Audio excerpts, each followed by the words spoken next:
오늘 우리가 해야 될 중요한 그 말씀의 포인트는 이겁니다. 르호보암의 삶을 살펴보면 그렇게 나쁜 것 같지는 않아요. 보통 평균적인 삶을 산 왕입니다. 가령 예를 들어서 자기 친구들하고 가깝다, 이건 뭐 크게 문제될 게 없습니다. 다윗도 그랬잖아요. 요나단 같은 친구가 있지 않았습니까? 솔로몬도 그 주변에 수많은 박사들과 자문하는 사람들이 있었어요.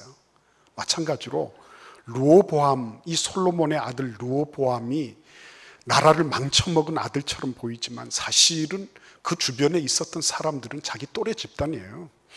또래 집단이었고 그 또래 집단의 말을 더 많이 신청했다. 그건 크게 문제될 게 없는 겁니다. 내가 내 마음속에 들고 내 마음을 잘 헤아려주고 이해하는 친구들이 있다는데 누가 뭐라 그럴 게 있겠어요, 그렇죠? 그러니까 그건 큰 문제 되는 거 아닙니다. 다만 그 또래 집단들의 그런 그 충고를 들으면서 그가 평균적이고 보통적인 그런 그 결론을 내리고 그래서 다시는 회복하지 못할 그런 길을 걸어갔다는 거, 그건 아쉬운 겁니다. 그러니까 평균적이고 보통적인 삶 그 자체가 문제가 되는 건 아니에요. 우리도 다 평균적이고 보통적으로 살아가는 사람들이고요. 그러나 그런 소위 말하면 표준 편차 안에 들어있는 그 정규 분포곡선 안에 들어있는 그 평균적인 삶이 자칫 잘못하면 큰 폐해를 줄 수 있다는 거죠. 그 부분을 우리는 지금 예의주시해야 된다는 겁니다. 나는 그렇게 선하지도 않지만 그렇게 나쁘지도 않다.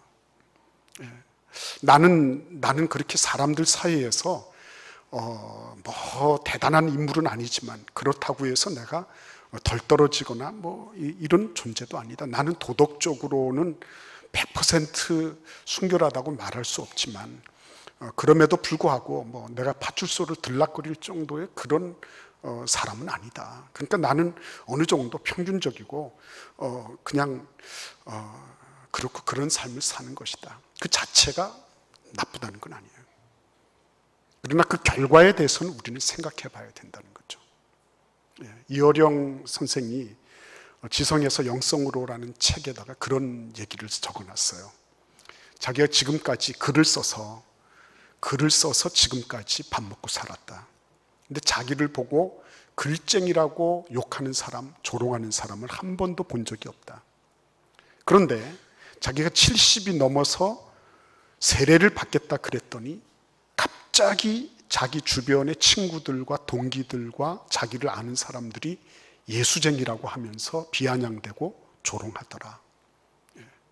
예수쟁이라고. 쟁이라는 말은 그 어떠한 대상에 대해서 그것을 끌어내리는 거잖아요.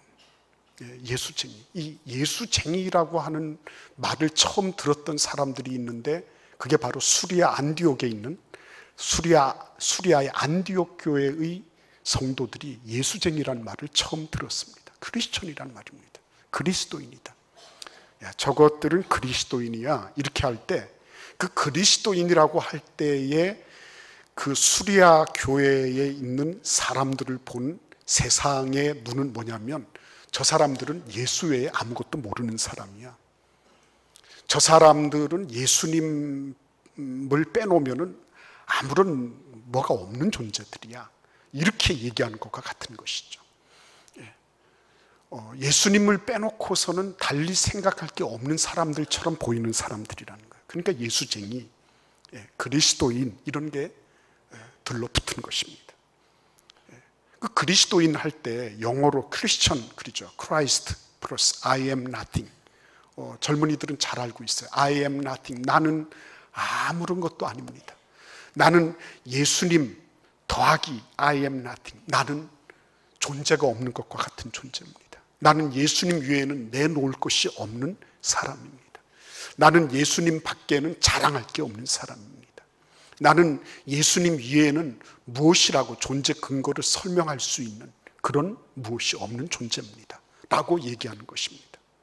그러니까 내가 배관시 되고 내가 완전히 소고되는 그런 아픔을 겪는 거죠.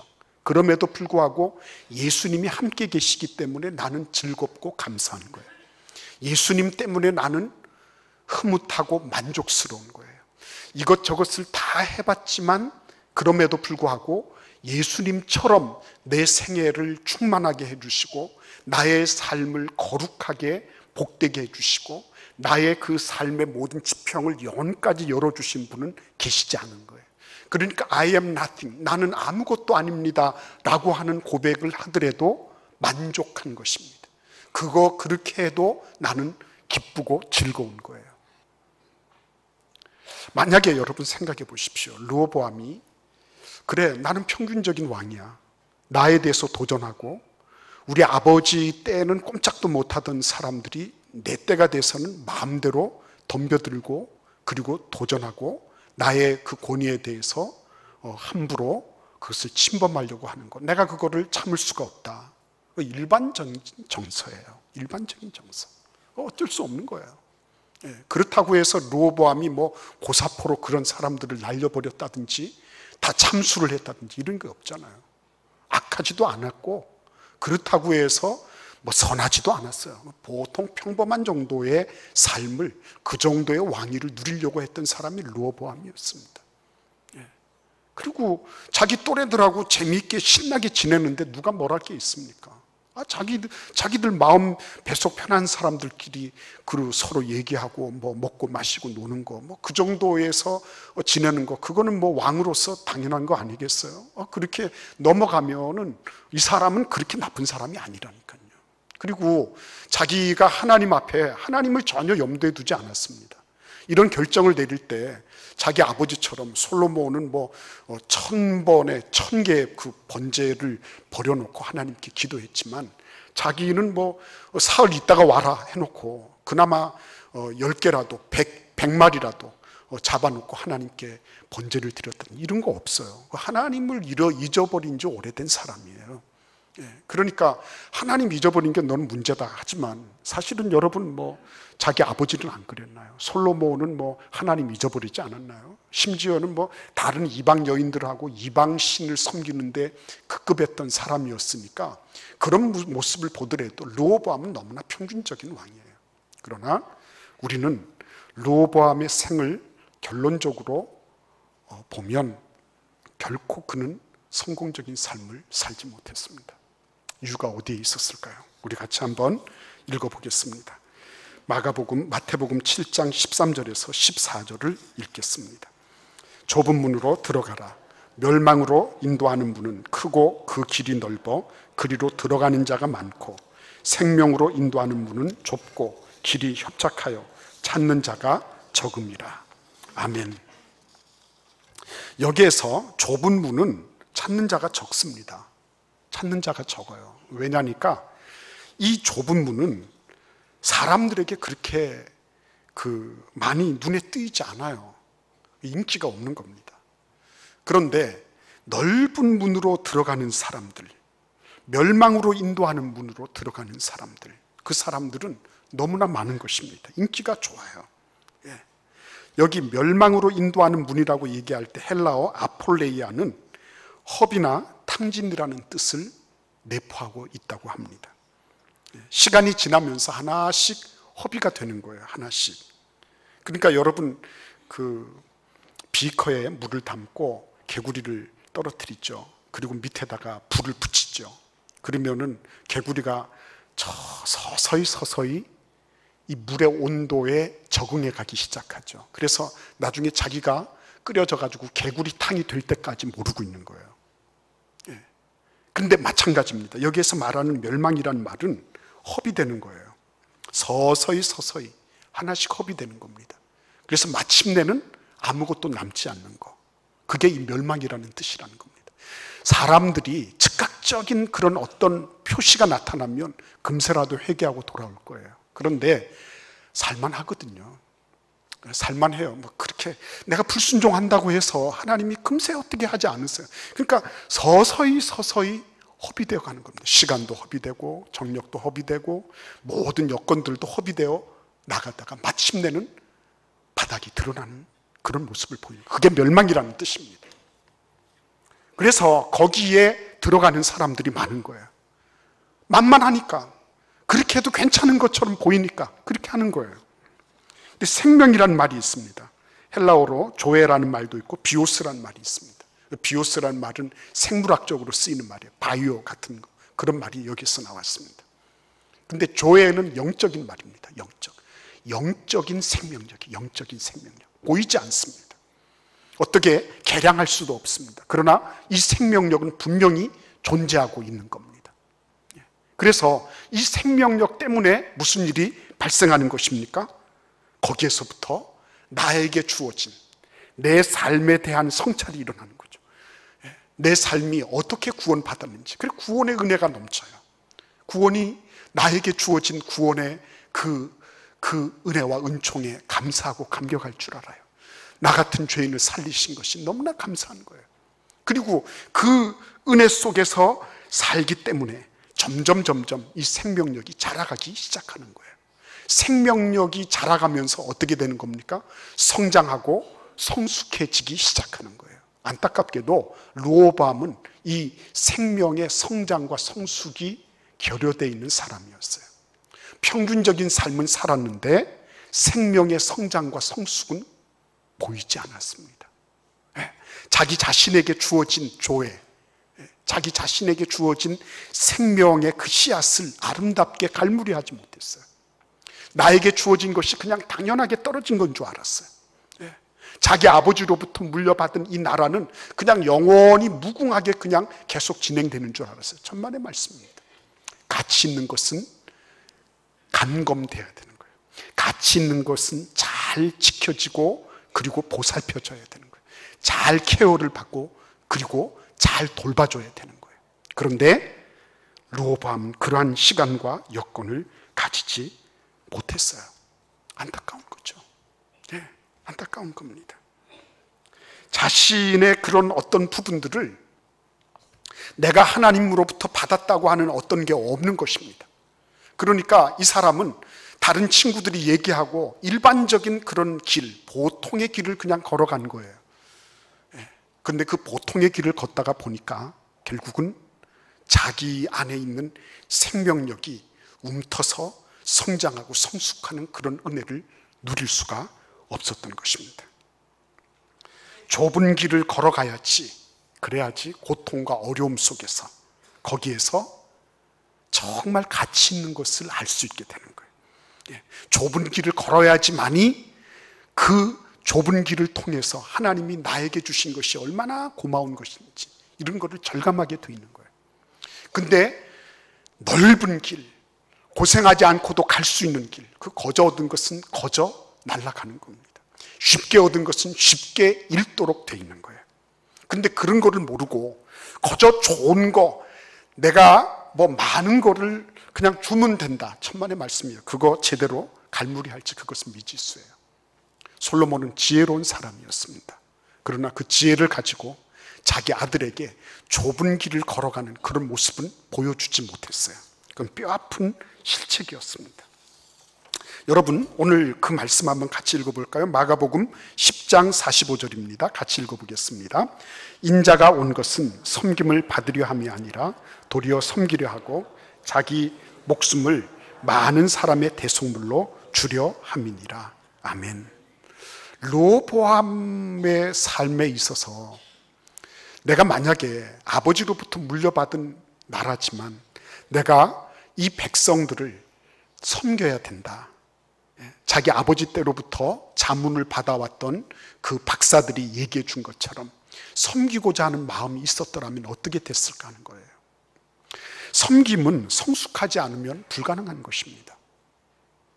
섬김은 성숙하지 않은 사람에게 뭐 섬긴다든지 남을 배려한다든지 남의 생각과 감정을 고려한다든지 이런 거는 불가능한 일이에요. 내 것만 있고 나만 옳으니까 내가 지금까지 해왔던 것을 계속 견지하는 게 그게 자기에게 옳은 것이라고 생각을 하니까 더 이상의 생각을 확장시켜 나갈 수가 없는 거예요. 그런데 성숙이라고 하는 것에 대해서 어떤 분이 이런 얘기를 했습니다. 성숙이란 책임질 수 있는 범위에 따라 결정되는 거다 그랬습니다. 성숙하면 할수록 책임의 범주가 늘어나는 거예요. 미성숙하면 미성숙할수록 책임의 범주가 점점 줄어드는 거예요. 예수님을 보십시오. 예수님은 어떻게 하셨죠? 인류가 자기들의 죄를 짓고 자기들이 죄값을 치르고 지옥으로 가야 되는 거예요. 그런데 예수님은 어떻게 하셨습니까? 그 인류의 죄를 당신의 것으로 다 수렴하셔서 당신이 인류가 받아야 될 모든 형벌과 저주를 다 받으신 것입니다. 하나도 남김없이. 하나님의 예수 그리스도께서 가지신 성숙의 깊이가 그렇게 되는 거예요. 이 사회가 썩어간다고 교회가 이럴 수 있냐고 말하는 사람들은 많이 있습니다. 삿대질하는 사람들 많이 있어요. 그렇지만 그런 분들은 옳은 말은 할 수 있지만 성숙한 분들은 아니에요. 교회가 원하는, 하나님이 기뻐하시는, 사람들이 정말 필요로 하는 사람들, 성숙한 사람들. 아, 그게 나에게도 일말의 책임이 있는 거구나. 내 기도가 부족했구나. 나의 섬김이 거기에까지 미치지 못했구나. 내가 한번 그런 것들을 돌보지 못했구나. 그 성숙한 모습이에요. 르호보암은 그런 성숙의 자리에서 멀리 떨어져 있었습니다. 내가 왜 우리 아버지 때로부터 받았던 그런 거를 내가 왜 받아야 되느냐는 거예요. 아버지 때는 꼼짝도 못하던 그런 사람들이 지금 나에게는 이렇게 덤벼들고 나에게 도전하는 거, 이거 참을 수 없다는 거죠. 평균적인 생각이에요. 그러나 그 평균적인 생각 때문에 그는 나라를 반토막 내야 됐어요. 요한복음 18장 11절을 같이 읽어보겠습니다. 예수께서 베드로더러 이르시되 칼을 칼집에 꽂으라. 아버지께서 주신 잔을 내가 마시지 아니하겠느냐 하시니라. 아멘. 결정적인 부분이 있죠. 예수님께서 자기를 잡으러 온 그 대제사장과 군사들의 무리들 가운데서 베드로가 진짜 무용담을 하나 남기려고 했는지 칼을 휘둘러서 그 대제사장의 종의 귀를 떨어뜨렸어요. 근데 예수님 뭐라고 말씀하십니까? 아버지께서 내게 주신 잔을 내가 마시지 않겠느냐. 여기서 강조점이 어디에 있죠? 잔에 있습니까? 아니면은 아버지께서 내게 주신 그 잔을 주신 대상에게 있습니까? 대상에게 있는 거죠. 그 잔의 내용이 어떻든지 간에 아버지께서 주신 거기 때문에 내가 받는다는 거거든요. 아버지께서 주신 거기 때문에. 지금 이 백성들은 하나님께서 자기 아버지 솔로몬, 할아버지 다윗을 통해서 자기 자신에게 주신 거란 말이에요.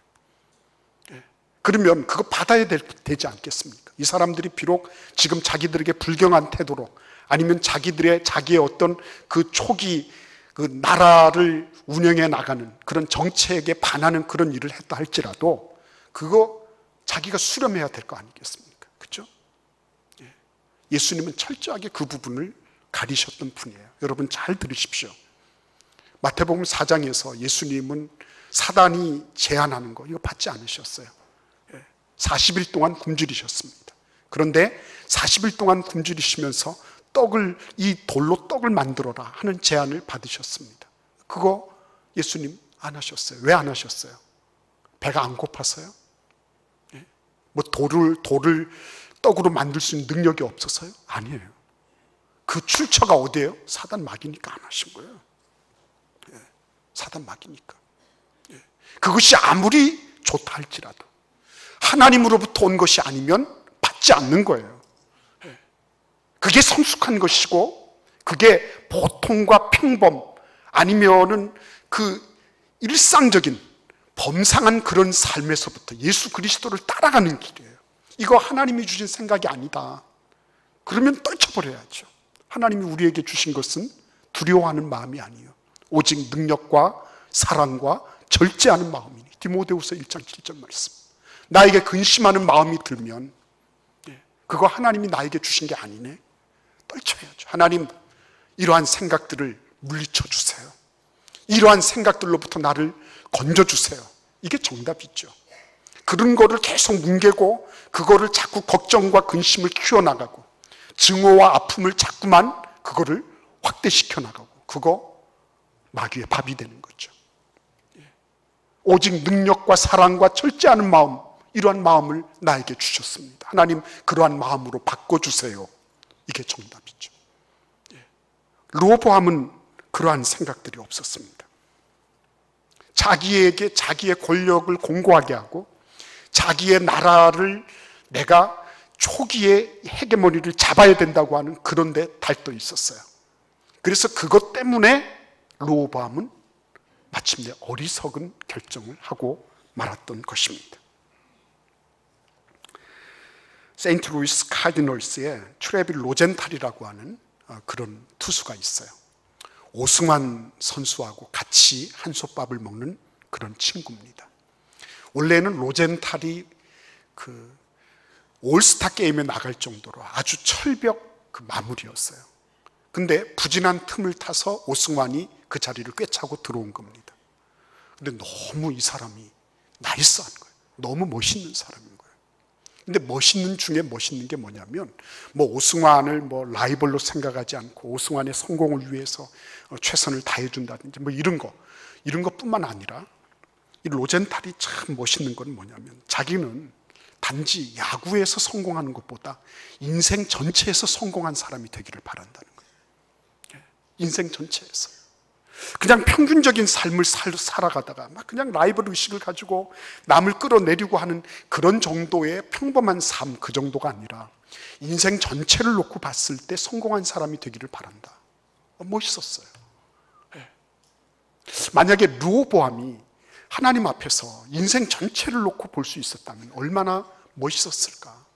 하나님 앞에 자기 아버지 솔로몬이 그렇게 했던 것처럼 하나님 앞에, 하나님, 나는 우리 아버지와 같은 지혜도 없고 능력도 없어요. 하나님, 나를 좀 한번 봐주세요. 이렇게 하나님 앞에 엎드렸더라면 어떤 일이 발생했을까? 그렇죠? 인생 전체를 놓고 봤을 때 너무 안타까운 거예요. 그때 당신은 시원했을지 몰라요. 그때 당신은 자기가 옳았는지 몰라요. 그런데 나중에 놓고 보니까 결국은 아니었어요. 하나님은 우리가 인생에서 이렇게 보통적인 삶을 살다가 이렇게 전락하는 것을 결코 원치 않으세요. 우리의 생이 예수님을 따라서 좁은 길을 선택할 줄 알고 예수님을 따라서 정말 아버지께서 나에게 주신 것을 가려서 내가 그것을 가질 줄 알고 그래서 좁은 길을 걸어가면서 하나님의 뜻을 이루는 그러한 사람이 되기를 원하고 계신 거예요. 오늘 우리는 어떻게 보면 너무나 도덕적이고 윤리적인 그런 말씀을 들은 것 같습니다. 그러나 결코 그렇지 않다고 생각해요. 여러분, 우리의 생이 도덕적이고 윤리적인 정도가 아니라 하나님의 뜻에 부합되는 삶을 위해서 더 나아가도록 그냥 그 정도에서 그렇고 고만고만한 삶을 살고 그렇게 해서 그냥 마치는 게 아니라 능력 있는 삶을 살아가도록 하나님께서 우리들 가운데 함께 하시고 성령님이 우리들을 도와주시고 있습니다. 그 믿음을 가지고 믿음으로 평범한 삶을 거부하는 그런 은혜와 축복이 있기를 기원합니다.